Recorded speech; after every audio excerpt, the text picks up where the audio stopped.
shit. I'm gonna go smoke a cigarette. Thank you, Mr. Jeff Ward. Thank you so much, sir. It's good to see you again. Let's get another round of applause, please, for Mr. Jeff Ward. Next to the stage, we have a veteran, Ms. Marcia Eligwe. Sir, round of applause.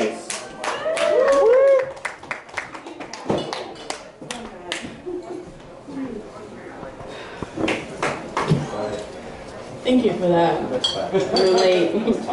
Most of us in this room are. I am. So, I'm a little nervous. So have you guys ever rewatched a movie that you used to love and realize immediately, like, why in the world did I ever like this movie? That happened to me today. I stayed home from work today because I wasn't feeling well, and I searched for, God, I can't believe I'm saying that. Searched for and I watched Twilight. For the first time since it first came out a few years ago.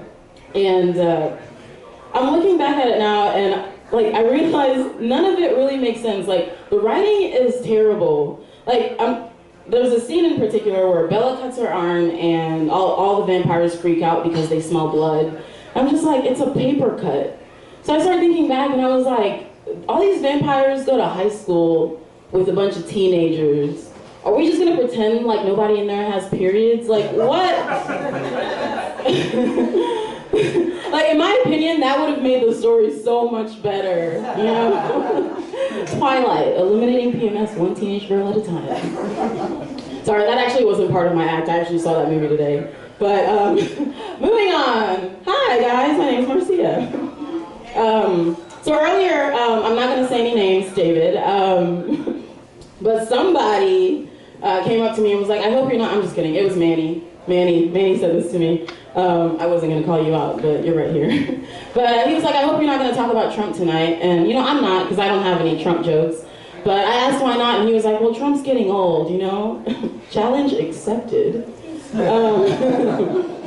No, but seriously, I don't think Trump could ever get old. Like, have you seen the news? He is his own best material.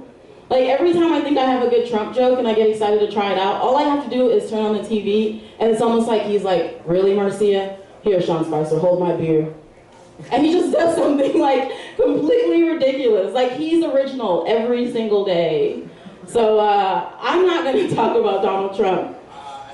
I will leave that to Facebook, okay? Because, actually, it's hard these days to say anything without people instantly pulling out the race card.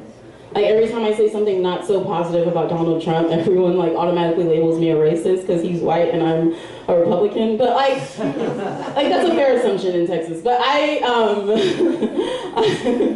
don't think, I'm not gonna talk about Trump because I can't do it. He does it much better than me. So I'm gonna leave that to Facebook while I discuss the second greatest threat to the known world. The Kardashian clan. Yeah. Okay, so fun fact, the Kardashians actually put the Klan in KKK. Yeah, you guys are gonna wish the rooster grape was back on the table, huh? Okay.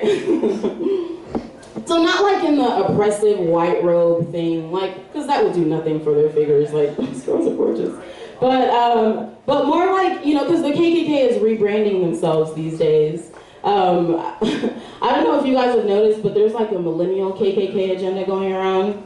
I like to think of the Kardashians as a more progressive, like, subversion of the KKK, only because they literally support everything the original Klan stood against. Like, think about it. The Kardashians have been uplifting black men since '95. Like, seriously, think about it. And I've been doing some research. Examples. Khloe Kardashian, she saved Lamar Odom's basketball career with a white girl drug. Rehab. Yeah. Amy Winehouse was only 110 pounds and they couldn't even make her go. Try to make me go.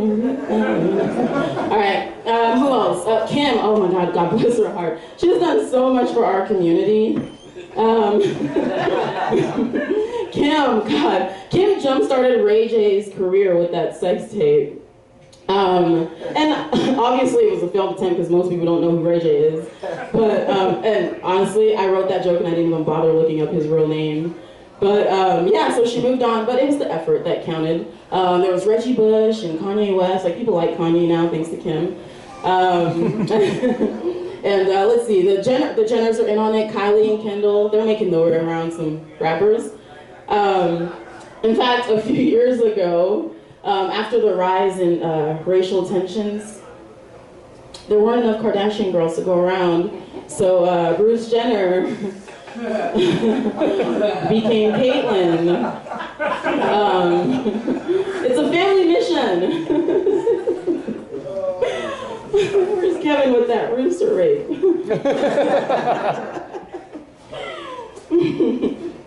But seriously though, I think my favorite power display of the millennial KKK has to be where I think it all began. Robert Kardashian as O.J. Simpson's lawyer. Because we all know O.J. did it. Think about it, guys. Like, why did he get off? It's because the KKK has a conscience. I did some research, and here's what my sources told me happened.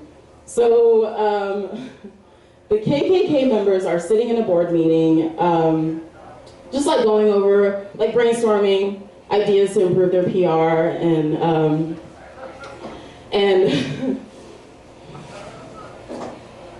and so of course, you know, the first idea on the table is, you know, diversity.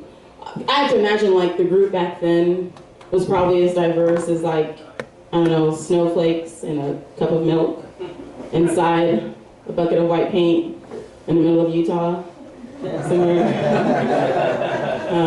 That was a Mormon joke. I'm trying to be more inclusive, hence the KKK. but okay, so they're sitting in this room, and I imagine they have a huge CSI board with all of their accomplishments. Thank you, Michael. And so they come across a picture of this guy named Emmett Till, and Emmett Till is he was a 14-year-old black boy who was brutally murdered in Chicago in 1955, or in Mississippi, 1955, for whistling at a white woman. And I'm with you guys, okay? He shouldn't have whistled. He knew what era he was in, okay? Like, why would you know?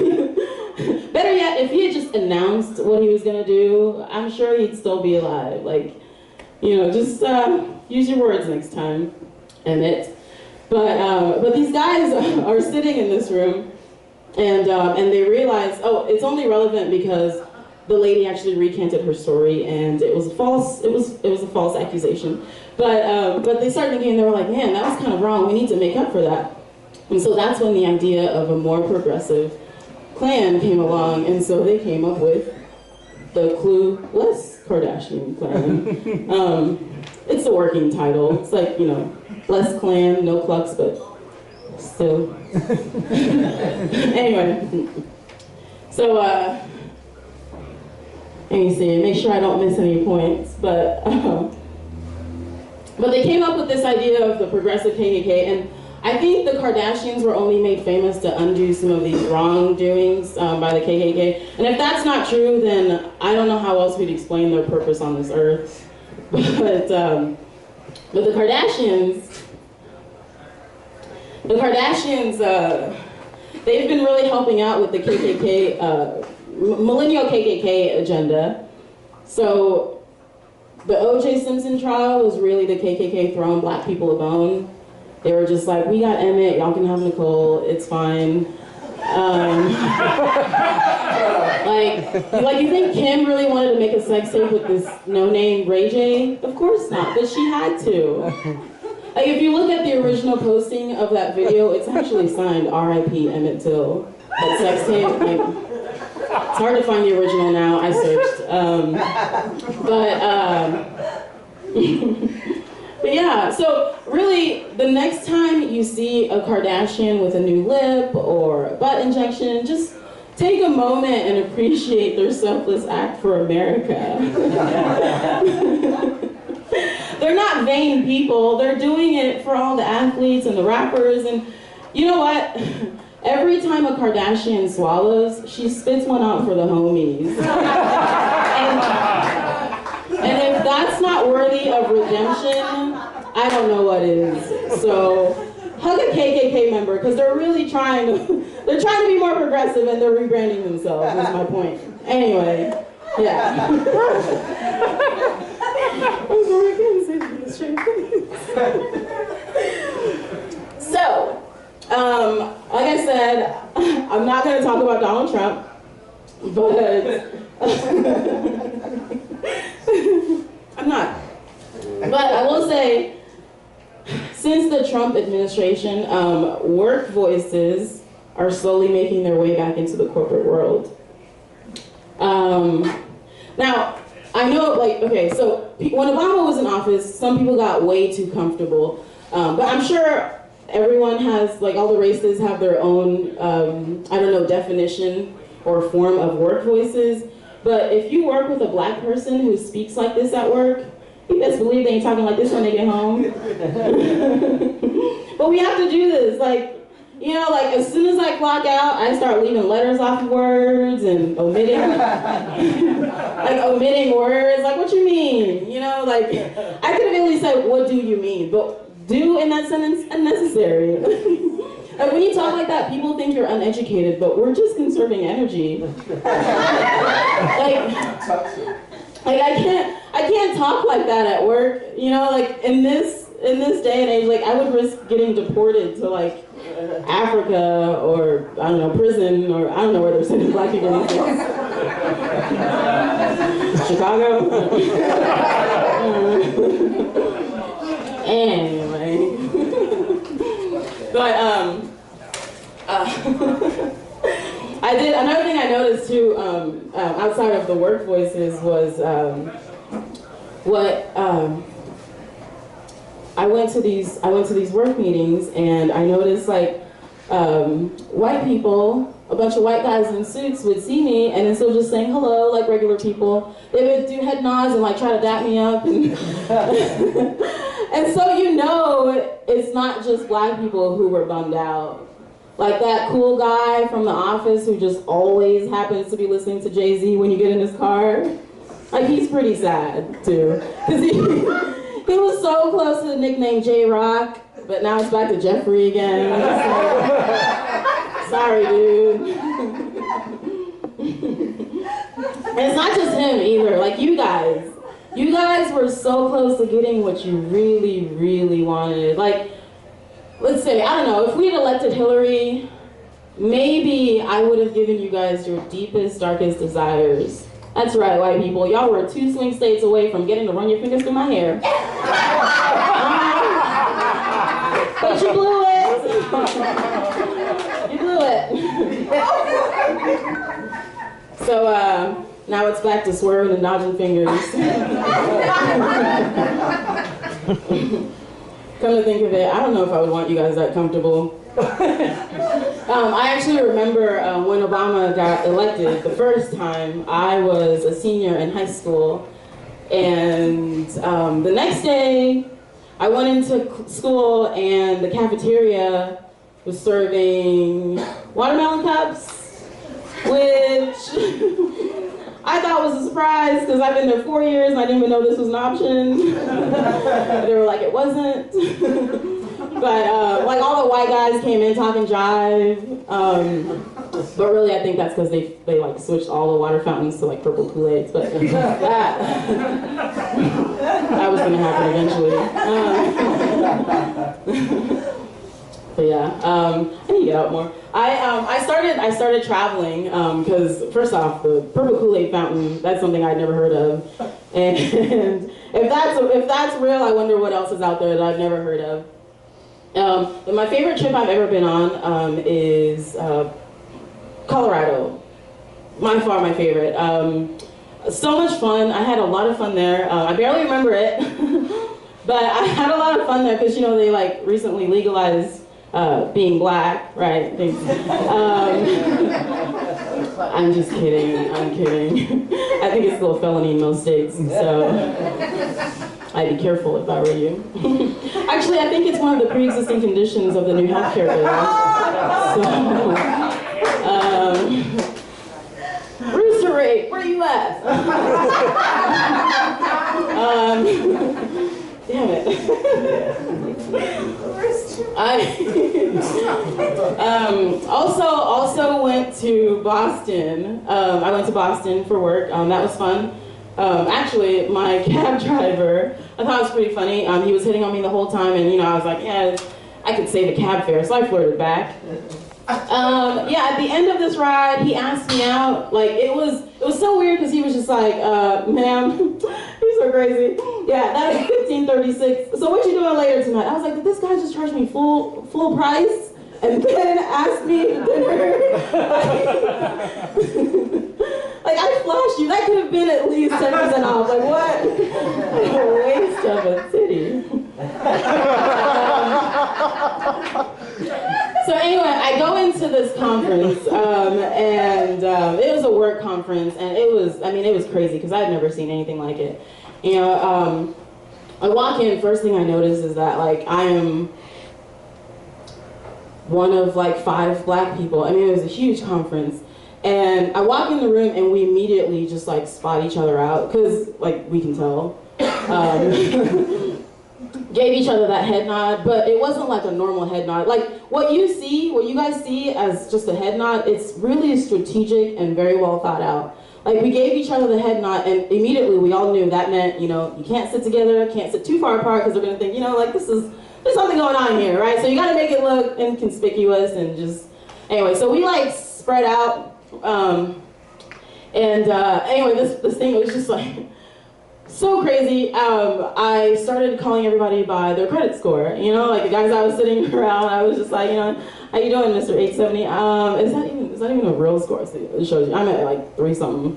I don't know how high it goes. I know how low it goes. But yeah, so I was talking to all these guys, and actually in the food line, I actually ran into one of the guys. One of the black guys out of the 5, and I was like, how you doing, 270? Got to talking. He's actually really nice. But it was crazy because I walked into this conference and there were just so many white men around. It was just like one of those defining moments in your life where you quickly have to make a decision. So like I walked in immediately, I didn't know whether to grab a seat or grab my ankles, and I didn't know what to do, So immediately I just threw my hands up. and surprisingly, they just took pictures and videos. Dodge that bullet, right? Yeah.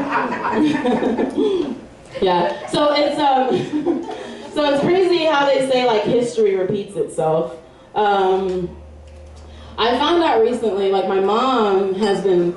Like, ever since I was a kid, my mom used to tell me all these stories. She told me were bedtime stories, but now I'm realizing she was reading me history books, pretending they were bedtime stories. And she told me one about Miss Frizzle, and it was like Rosa Parks and the Magic School Bus. I don't know what that was. But one of my favorites was actually one about my ancestors. She called it Charlie and the Chocolate Factory. And I guess in this factory, my uncle had a really fun job. He was an Oompa Loompa who specialized in cotton candy. And when I asked her why the Oompa Loompas were so little, she told me about something called the 3/5 compromise. Rooster rape! Sorry. But I thought that was cool. That's not even the worst part. If you think that was bad, can you imagine growing up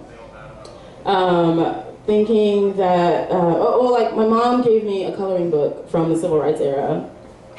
Everything was in black and white.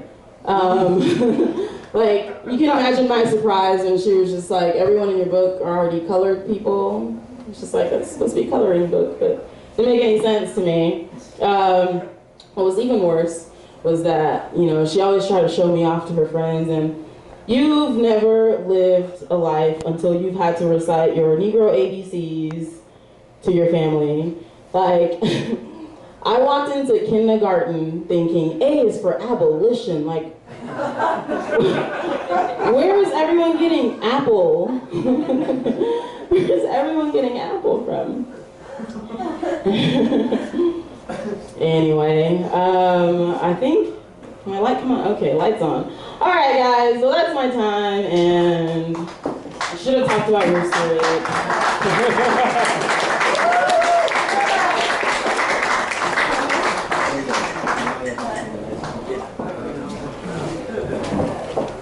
Let's keep it going for Marcia Eligwe, please.